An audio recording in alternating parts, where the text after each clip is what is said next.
Bonjour à tous, bienvenue dans Politique Matin. Nous sommes ensemble pendant 1 heure pour faire le tour de l'actualité politique et parlementaire avec le dossier du jour, l'interview politique, le débat de Ça fait l'actu et la revue de presse. Alors avec nous ce matin, Bastien Lachaud, bonjour. Bonjour. Vous êtes député La France Insoumise de Seine-Saint-Denis.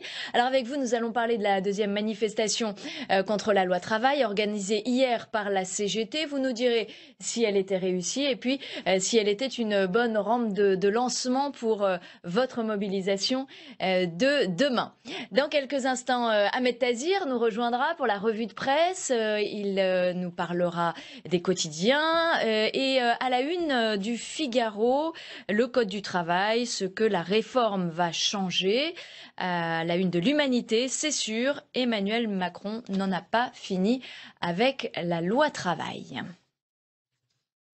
À 9 h, eh bien, ce sera l'invité de la matinale, David Racheline. Il remplace Florian Philippot à la communication. Le FN pourra-t-il se relever de cette crise? La ligne maigretiste est-elle en train de s'imposer, comme l'a dit ce matin Florian Philippot sur RTL? Marine Le Pen est-elle isolée? Nous allons entre autres lui poser toutes ces questions. Et puis si vous aussi vous souhaitez l'interroger ou tout simplement réagir, faites-le, vous le savez, sur Twitter et avec le hashtag Polmat. Mais tout de suite, les grands titres de l'actualité.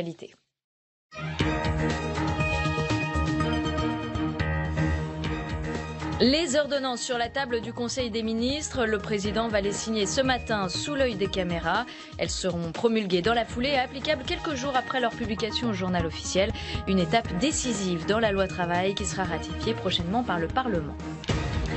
La signature des ordonnances qui intervient au lendemain de la deuxième manifestation organisée par la CGT pour protester contre la réforme du Code du travail. Elle a moins mobilisé que la première fois, mais demain une nouvelle journée d'action est prévue à l'appel de la France Insoumise.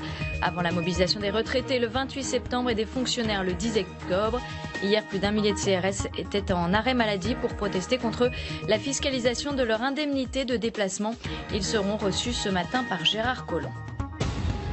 David Racheline, nommé à la communication du Front National en remplacement de Florian Philippot. Le sénateur maire de Fréjus était le directeur de la communication de Marine Le Pen pendant la dernière campagne présidentielle. À seulement 29 ans, il devient le nouvel homme fort du FN. Et on commence bien sûr avec notre dossier du jour et cette deuxième manifestation hier contre la loi travail. Elle a moins mobilisé que la première. Si des membres de FO ou de la CFDT se sont joints au cortège, Philippe Martinez, le leader de la CGT, rêve toujours d'une grande manifestation unitaire. Céline Martel, Marion Châtelain, Yann Plantier. Ils sont moins nombreux que la semaine dernière, mais toujours aussi déterminés.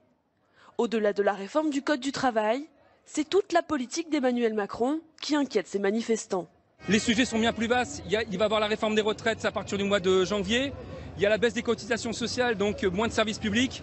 Il y a aussi la politique par rapport au logement, avec l'augmentation, les baisses de l'APL, avec la mise en place d'un contrat de bail à durée déterminée. Donc il y a vraiment une logique, une idéologie, un monde qui est en train de nous construire qu'on refuse. Ce qu'on veut, c'est qu'on nous propose un avenir, un droit à l'avenir, mais qui n'aille pas dans le sens de moins de droits, mais plus de droits dans l'entreprise. Des militants de Force ouvrière et de la CFDT se joignent au cortège, même si leurs directions n'ont pas appelé à manifester. Une nouvelle fois, Philippe Martinez tend la main aux leaders de ces grandes confédérations. Le front syndical, comme vous dites, il est large aujourd'hui. Allez voir dans la manifestation, tout le monde est représenté. Je souhaite, pour ma part, et nous souhaitons à la CGT, que ça puisse se concrétiser au niveau interprofessionnel. Faute d'un front syndical uni, c'est Jean-Luc Mélenchon qui compte bien tirer parti de cette addition des mécontentements. Il était présent hier au milieu d'autres députés de la France Insoumise. Un tour de chauffe avant leur défilé de demain entre la place de la Bastille et République. Alors Bastien Lachaud, vous êtes député de la France Insoumise de Seine-Saint-Denis. Cette deuxième manifestation de la CGT, elle a moins mobilisé que la première. Est-ce que c'est un échec? Écoutez, moi, c'est pas ce que j'ai vu hier. J'ai vu des manifestants très déterminés, très motivés, très nombreux. Moi, j'ai vu les chiffres de la CGT, à peu près, c'était l'équivalent de la dernière fois. Ce qu'il faut quand même bien avoir en tête, c'est que quand on fait grève, on perd des journées de salaire. C'est un vrai sacrifice, d'autant plus dans cette période de rentrée où il faut payer les frais de rentrée des enfants, etc., où il y a les impôts locaux qui s'avancent. Donc non, c'est une belle mobilisation, c'est une très belle mobilisation, et c'est le mouvement, hein, vous l'avez dit dans vos reportages, hein, c'est un mouvement qui continue avec... Alors on va en parler parce que vous, dès demain, vous appelez à manifester, la France Insoumise.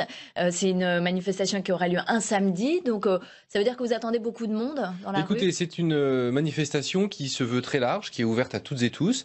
C'est une manifestation qui a pour ambition de traiter l'ensemble du coup d'État social qui est en train de présenter Emmanuel Macron, hein, c'est-à-dire la question des ordonnances, mais la question des APL pour les jeunes notamment, hein, mais pas seulement, la question de la sélection à l'université, pour les retraités, l'augmentation de la CSG, pour les plus précaires, la suppression des emplois aidés. Donc vous voyez, c'est l'ensemble de ces mesures et de ces contre-réformes d'Emmanuel Macron que nous entendons dénoncer donc dans la manifestation de demain. Donc oui, je pense qu'il y aura beaucoup de monde demain dans les rues. Vous pensez que c'est un mouvement qui prend de l'ampleur? C'est vrai qu'il y a d'autres manifestations qui sont annoncées, les fonctionnaires le 10 octobre, les retraités avant, les routiers dès lundi. Vous pensez que ça peut vraiment oui, agréger évidemment, sinon, tous les mécontents? Évidemment, sinon on ne ferait pas ce qu'on fait.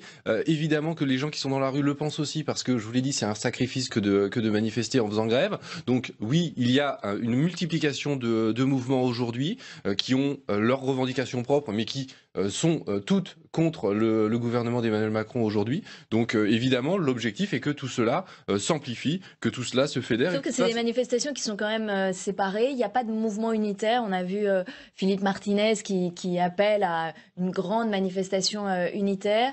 Il faudrait que tout le monde se rassemble pour que vraiment la mayonnaise prenne? Écoutez, il faut que les choses évoluent, que les mouvements sociaux ont leur rythme. Hier, dans la manifestation, il y avait, à Paris en tout cas, moi j'ai vu des représentants de l'ensemble des syndicats, ce qui n'était pas le cas le 12. Donc voilà, vous voyez, le mouvement s'élargit et s'amplifie. Il y a les signatures aujourd'hui, la signature des ordonnances par Emmanuel Macron. Est-ce que c'est pas trop tard finalement tout ça, parce qu'on sait qu'elles vont être promulguées, elles seront applicables dans quelques jours. Donc finalement, à quoi ça sert en fait? En fait, elles sont applicables certes, mais ça c'est une des mesures antidémocratiques de la Ve République, mais parce qu'elles n'ont toujours pas été ratifiées par le Parlement. Donc, mais elles peuvent s'appliquer même si elles exactement, mais si le Parlement ne les ratifie pas, elles tomberont.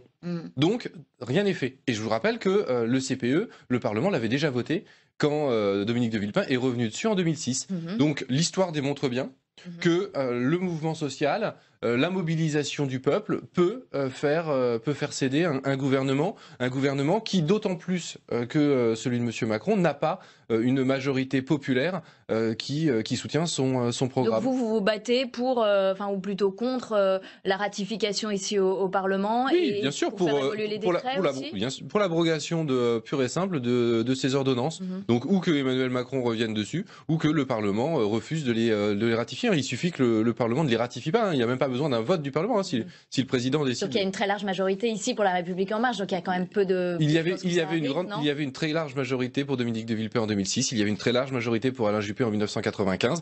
Pour autant, les réformes ne sont pas passées et on a vu ce qu'il était advenu de ces deux premiers ministres. Il n'y a rien dans cette loi travail qui vous satisfait finalement? Il y a quand même la hausse de 25% des indemnités de licenciement. Vous ne voyez vraiment rien qui puisse aller dans le sens des salariés? Non, rien ne va dans le sens des salariés. L'augmentation de la prime des licenciements, elle est plafonnée pour les 10 premières années. Et surtout, la création de cette rupture conventionnelle collective, qui n'est dans les petites entreprises? Oui, dans toutes les entreprises, qui n'est rien d'autre qu'un plan social déguisé sans les droits du plan social, va faire que cette seule mesure qui aurait pu être positive ne s'appliquera en fait à personne, parce qu'il n'y aura plus de plan social dans ce pays. Le plafonnement des indemnités prud'homales, c'est pas bien aussi pour un salarié de savoir un peu combien il peut obtenir éventuellement? Là, on parle du plafonnement des indemnités prud'homales dans le cas d'un licenciement abusif. Abusif, c'est-à-dire un licenciement illégal. C'est-à-dire que là, la mesure, elle est à destination des employeurs qui en gros peuvent planifier le fait de licencier abusivement quelqu'un en sachant combien ça va lui coûter. On marche sur la tête, c'est la prime à la délinquance. Pourtant, on a sorti le harcèlement, la discrimination, mais pour vous, ça ne suffit pas? Non, ça ne suffit pas. C'est des cacahuètes comparé à la destruction du CDI, à la destruction du Code du travail, hein, parce que le CDI, c'est fini, il n'y aura plus de CDI. Aujourd'hui, on prévoit que dans les branches, on puisse négocier la multiplication des CDD à n'en plus finir. On crée le CDI de chantier qui qu'est-ce que c'est qu'un CDI de chantier? C'est un CDI qui se termine quand on a fini sa tâche. Et c'est-à-dire qu'à la fin, on n'aura pas l'avantage du CDD, c'est-à-dire on n'aura pas la prime de précarité. Et par contre, on a les inconvénients du CDD, c'est-à-dire qu'on n'aura jamais de prêt bancaire. Et donc, on ne pourra jamais se lancer dans la vie. Donc, c'est la précarité à vie pour l'ensemble des salariés de ce pays. C'est ça, les ordonnances. Emmanuel Macron a parlé de fainéants, a dit que la démocratie n'était pas la rue. Et puis hier, il a salué une réforme qui plaît au patronat et au DRH. Comment vous interprétez, vous, ces prises de parole? Est-ce que vous les prenez comme une provocation à votre rencontre ou à celle des salariés mais en fait, je crois même pas que ce soit une provocation. Je pense que c'est juste la manière dont il voit le monde. C'est-à-dire un monde divisé en deux. D'un côté, ceux qui réussissent et qui sont l'oligarchie, c'est-à-dire ceux qui vivent du travail des autres, comme Madame Pénicaud, qui gagne 1 million d'euros en stock option en licenciant, en brisant la vie de 900 salariés chez Orange.